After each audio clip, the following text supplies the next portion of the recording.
right, and maybe with this presentation we can close a little bit the loop to the first presentation on openPASS. So what I would like to present now is the stochastic cognitive model. We've heard about driver behavior modeling before, and this is actually the approach that we at BMW took over the last 3-4 years, where we modeled human behavior with explicitly defined algorithms to model the human behavior also for simulation. Before we dive into the model, I want to give some reasoning on why this is actually needed. Before, we saw it from the side of openPASS offers a certain set of capabilities. Now I want to take a closer look at the safety assessment, and especially what is needed in terms of automated driving when it comes to assessing something like the positive risk balance. As you might be aware of, the positive risk balance is needed for especially automated driving, but makes sense also for any driver assistance systems to prove that with those systems we increase the safety in the traffic. So what we do is usually we compare if the human driver would drive himself, or if when we introduce the automated driving function and the customer activates it, if that increases the traffic safety. And what do we need to consider in that? We need to consider that the automated driving function will have an impact on the traffic, and the interactions, the behavior that we see in the traffic changes. Ideally, we see a lot of positive effects there. Positive effects could be that we avoid collisions completely, that we reduce the severity of collisions, or that we don't even get into critical situations in the first place. All this will improve the safety on public roads. Now, obviously, through the introduction of the technology, new challenges arise, and the traffic is quite a complex system. When there's other traffic participants, we cannot always predict how they behave. So there's always a risk, and that risk can result in negative effects. Negative effects like new collisions that we do not see today without the automated driving functions on the road. We could have more severe accidents, and also, of course, critical situations, maybe even due to misbehavior of the automated driving function or sensor performance capabilities, which are always limited, and things like that. In the end, we're interested in the positive risk balance as an overall result. So what we do is we quantify those effects, the positive effects and the negative effects, and then we can get to one final conclusion on how much safer the traffic will get by introducing an automated driving function. Now, why is the assessment of automated driving functions so much more complex than the assessment of driver assistance systems, or especially active safety systems, which we have on the road for years now? The reason is quite simple. The active safety system intervenes when we get into a critical scenario, when we get into this critical situation. So in a very short time frame, that system intervenes, tries to save us from that critical scenario, reduce the impact of an accident, for example. And this happens only in a couple of seconds. There is not a big effect on the traffic outside of this interaction that we have over a couple of seconds when the system is active. Now, with the assisted and automated driving, this is different because the function is active over a long period of time. It's driving for several kilometers over minutes on probably the highways as we see the systems today. Therefore, within that long period where the system is active, a lot of things can happen, and the system obviously behaves different than a human driver, so we get into a completely new kind of situations on the road, and that can cause new accidents to happen. Therefore, when we do the positive risk balance, we cannot only look at those small scenarios, short living scenarios, but we have to look at the overall time span where the system is active. And that's making it much more complex now. How can we tackle this in practice? We at BMW were thinking about two approaches. The first one is a collision-based simulation approach, which means We know what collisions happen on the road. We reconstruct the accidents that happened, and we use them in simulation. Now, the shortcoming that we have here is we think only the collisions that we already know about are relevant, and we neglect everything aside from that. So we're actually missing a big part of the scenarios out there when we only look at accident scenarios. Therefore, what we do is usually we take the second approach, which is the traffic simulation-based approach, where we take a lot of different resources, including accident data, but also looking at just the occurrence probability of regular scenarios like a cut-in, a cut-out, an entry lane on the highway, closing lanes, and so on and so on. So it's a long list of scenarios that you have to consider, but you're not bound to accidents anymore. And we run all those scenarios actually twice. You can see it in the two streamlines in the bottom image. We run the scenario once with the automated driving function because we want to see how it behaves and if it is able to manage this scenario. And we run it a second time with our driver behavior model, the SCM model. That is considered to be the real human driver. And then we get two results which we can compare against each other. And the comparison will exactly tell us if we have a positive risk balance and by what factor the system is safer than the human driver. And as we can see in the matrix, there is no missing assessment anymore. We can actually assess all cases that are relevant by finding new critical scenarios and by already accounting for any new situations that the automated driving functions will bring us in the traffic. With that approach, what is needed? What is needed is a driving scenario, as I just said. There's different scenarios that we can think of as experts from the different data we have, from traffic observations. So we model the scenario. But as we don't know the exact scenario, but we need to account for a big scenario space, we also have to vary the scenario. So on top of the scenario itself, we put some parameter variation to account for the big scenario space. Trajectories are not known, but also not needed, because behavior is modeled by behavior models and the driving functions. So we save a lot of effort here, and we account for the interaction effects, because those systems react on each other. And then we run the simulation in order to generate a lot of results from many, many scenarios that we consider, applying also the stochastic variation on top of that, and then doing an evaluation over all those results in the end. But also we see if we don't model the trajectories, we really need this driver behavior model. This is a key element in the whole simulation. Without that, we cannot do any of that.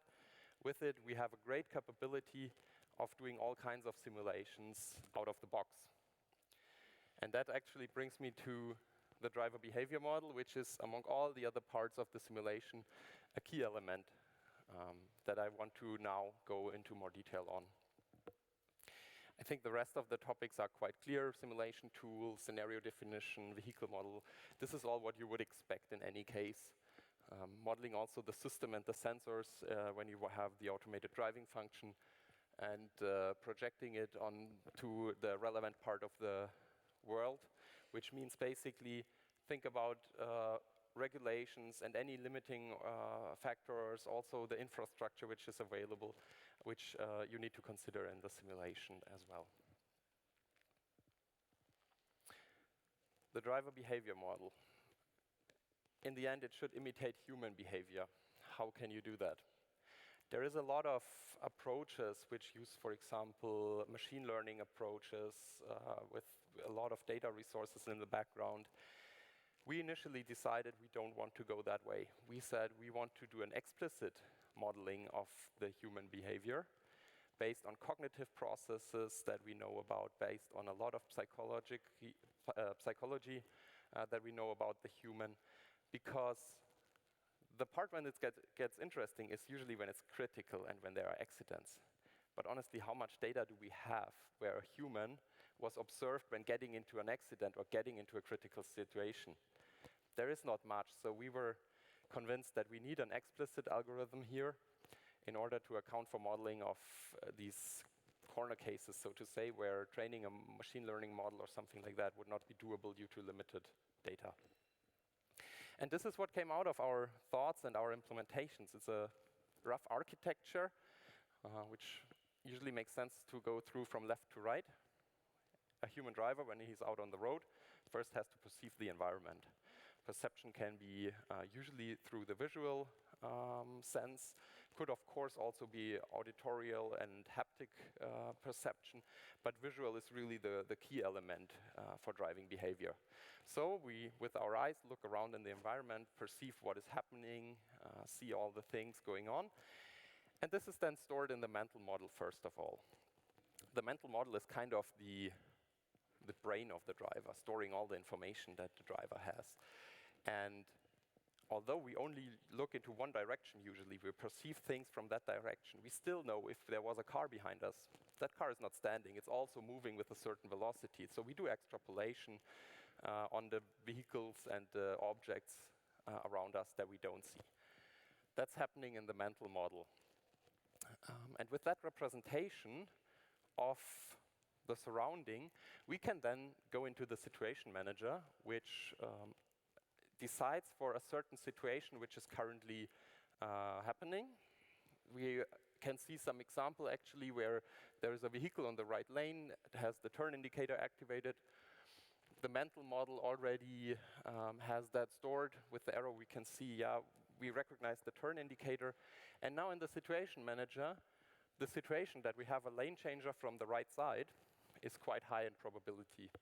In this example, it's 80%. There's still some small chance left that the driver activated the turn indicator accidentally and didn't even want to change lanes. So we're not quite sure, but it's quite high, the chance that there is a lane changer from the right side. Also, there's other situations that we could be in with certain probabilities. Now, based on that knowledge, we want now to come up with some action, some behavior of the model. In the specific case, braking due to the lane changer seems reasonable, but there's also other possibilities. We could do a lane change to the left. We could not do anything because we think it's he's not even planning to change the lane, and maybe there's another a couple of other options possible as well. Now we have seen that there's probabilities in there. The model is named Stochastic Cognitive Model. As you can imagine, a human always or never makes the same decision twice. Even though the human might be in the exact same situation, stochastic influences or cognitive processes might lead to different decisions in the exact same situation. This accounts for one driver, but also for different drivers. So this individual behavior in perceiving things, processing information, and also deciding for certain action is always influenced by some stochastic, and this is actually modeled through the stochastics in the model, in the simulation model itself.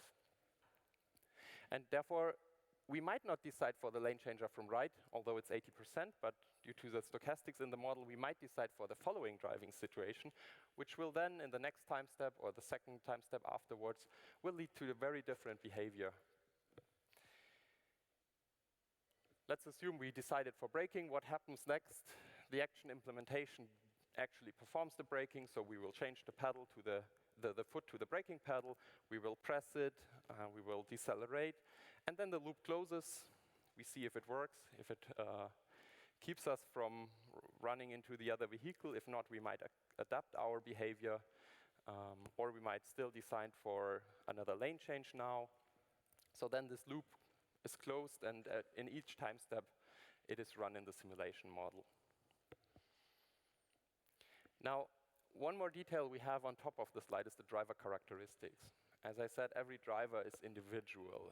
There's not two drivers out on the road which are exactly the same, and therefore, we modeled parameter distributions in the driver characteristics up there, which influence the overall behavior. And in each of the different steps and the different algorithms within the model, the driver characteristics are considered and influence the specific behavior. An example would be, for example, the wished velocity. So the velocity a driver would want to drive at when there's nothing happening around him, when the street is free, when there's no speed limits. Some drivers like to drive at 120 kilometers, some like to go with 90 kilometers and are fine behind the truck, and others want to go a little faster. So that can be modeled through the driver characteristics. Similarly, when there's a speed limit, a driver characteristic could be how much do you like to exceed the speed limit? Are you fully compliant, or do you go a little bit faster? Every driver is different there. Might be even different today morning or tonight, depending on in which mood I am. And all of that can be modeled through the driver characteristics, which we have represented by stochastic distributions, according to a lot of data that we collected. And therefore, we don't have to consider this all the time, but when running the model, it will be automatically derived from those stochastic distributions. And to make it more specific, let's take a look at a specific part of the model, meaning the gaze behavior. The gaze behavior describes where the driver is looking to. And what we did for the highway is we defined certain areas around the ego, meaning side areas, front area, far front area, the rear area, and also the combinations. So we have this kind of a matrix here. When the model is being run, the information acquisition always evaluates where does the driver look next. There's different effects which have an impact on the probabilities that we can see, and based on those probabilities, then it is again sampled what is actually chosen. The driver will then move the view direction. There's also some fixation time until the eyes are actually focused onto a target, which means you have only limited perception in that time where the eyes are focusing on a new target. And also you have a different perception in the field of view compared to the peripheral area. So in the field of view, you are quite precise in also detecting or seeing velocity differences, while on the side you might still see objects, but you cannot really assess how fast they are, for example. So all of this is modeled in the SCM driver behavior model. And there's more what influences the gaze behavior. Two effects that we also have modeled are the top-down and the bottom-up mechanism. Imagine you're planning to do a lane change because the vehicle in front of you is quite slow and you want to overtake. Now, obviously, everybody then starts checking the mirrors, doing a shoulder view to make sure nobody is there, and then you do the lane change. This is modeled by a top-down mechanism. So depending on what you aim to do next, you know, I have to do a certain check, or I have to make sure that there is no vehicle in that area. So your gaze behavior is influenced by the action you are planning. On the other hand, there's also bottom-up mechanisms. Bottom-up means an external stimuli which catches your attention.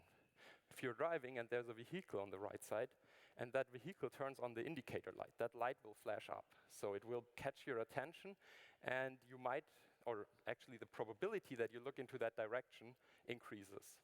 So that's the bottom-up part. And when we model this, we see effects like this. Let's take a look on the left. It's a top-down effect. The vehicle on the right, this is kind of our ego. The SCM model is driving it, and the SCM is planning to do a lane change. Let me stop that briefly.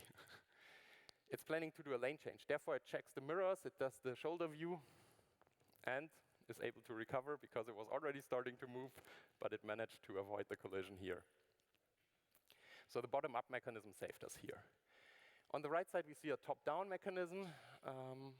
It's a little more difficult to see. The indicator light flashes up. No, it's not the indicator light, sorry. The blue vehicle is overtaking the gray one, or the black one on the right. And the black one, if you look at the arrow, this is the gaze direction of the driver. You might see that it actually looks into that direction, because when you're being overtaken, you might be interested in what vehicle is that, how fast is it gonna cut in front of me or not? So usually you take a quick look at that vehicle, and we could see it, I'll let it run one more time, in the arrow above the black vehicle, that the attention is catched from the blue vehicle for a quick time step. And that was just an example of how the gaze behavior is modeled. You can imagine all of the behaviors or the steps within the model are actually designed and implemented on this level of detail, making it possible to simulate human behavior on a really, really realistic level. And I can say that with confidence because we also validate our model. So we do actually check after it is implemented against another data that we collected on the public roads, in the driving simulator, and also through other sources, if our model is behaving like a real driver would. Of course, these are not one-to-one comparisons, but these are comparisons, again, over a lot of different simulation runs to account for the stochastic impact. And we make sure that looking at average values, average behavior, and also the outliers that we see in distributions of the behavior, we match with actual data from real drivers. And one example that I brought today is we have a standing vehicle on a one-lane road. Super simple scenario, but it's challenging because we reduce the visibility distance to 100 meters. So a driver would have to be really, really attentive and immediately react with braking in order to avoid a collision here. It is actually animated, so we can take a look here. We can see the gaze behavior arrow. In that case, the car didn't manage to avoid the collision. I mean, it's super challenging due to the slow visibility. So it's fine that we see collisions here from time to time. And to account for the stochastics, we did 2,000 runs, 2,000 times the same scenario, but sampling the driver characteristics and also accounting for the stochastic influence in the model in each of the time steps. And the results are shown on the right side, where we can see the velocity of the vehicle, of the eco vehicle, over distance to the standing vehicle. And actually on the right side, where the distance is 0, if your velocity is not yet 0 at that point, it's obviously a collision. But we do see that not all the 2,000 runs ended up in a collision, but only a couple of them did. The rest of them did not. And these are actually, this is data that we can now compare to driving simulator studies, for example, where we can then assess how well our model matches. And in this case, we can say that we actually see a lot of similarity with real data from drivers. And also from our other investigations, we are quite good with that behavior model now for highway scenarios. Looking forward, we're also planning to go into the urban direction, which is going to be, I would say, another challenge, because urban obviously is a little more complex than highway. But we'll definitely continue the development. And we'll not only continue the development, but we will actually publish this model open source. So at the moment, we're in the preparation phase. We have already set up the project within the Eclipse Foundation called SCM, Stochastic Cognitive Model. And we just have to prepare the model and the documentation so that we can publish it, and we hope for a lot of collaboration here. As I showed, the simulations are generated with openPASS as a tool, as we use that BMW internally as well. But we are aiming at providing this model with standardized interfaces once again in order to make it work with more or less any simulation tool as the user would like. So we try to be as open as possible here and look especially forward to collaborating on the SCM development in future with all of you. Thank you very much.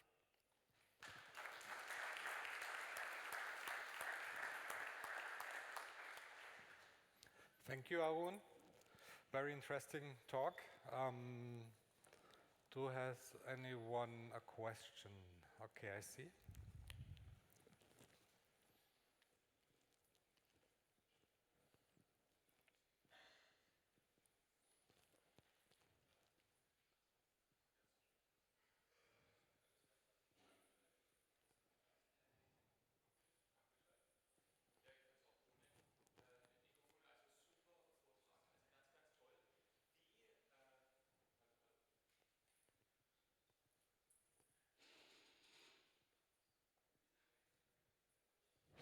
Okay.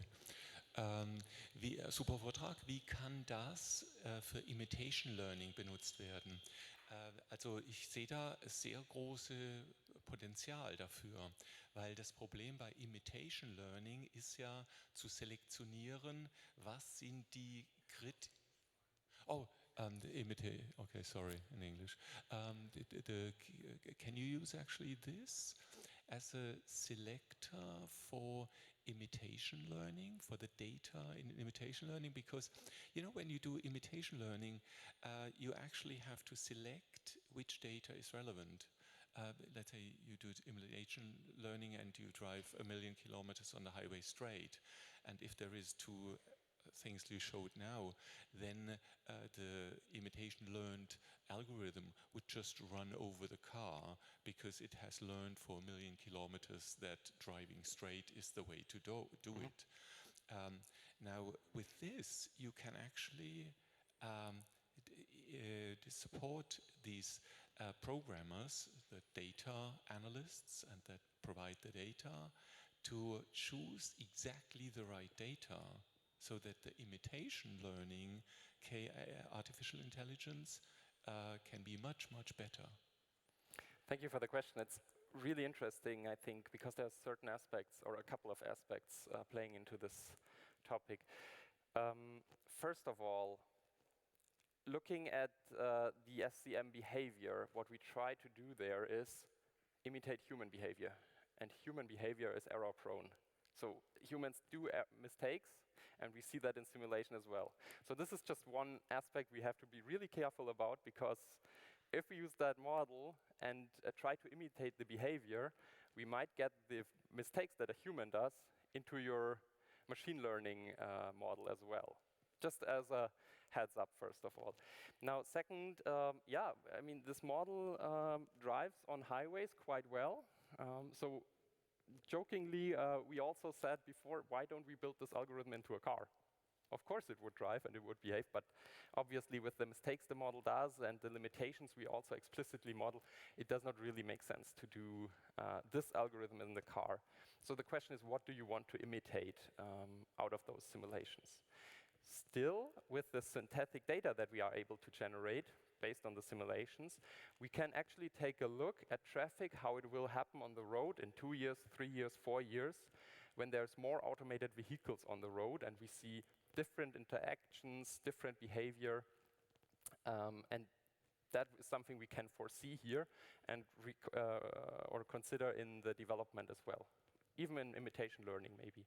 You could also think about reinforcement learning, for example, by not using that data directly, but hooking your algorithm into the simulation as well in the ego vehicle, have the SCM model drive all the surrounding vehicles, and then just observe how it works, improve the algorithm through reinforcement learning, for example, and then test it in the loops with the simulation. So yes, I think there's great capabilities, a lot of different applications can be realized on that. So let's see what will come up in the next years.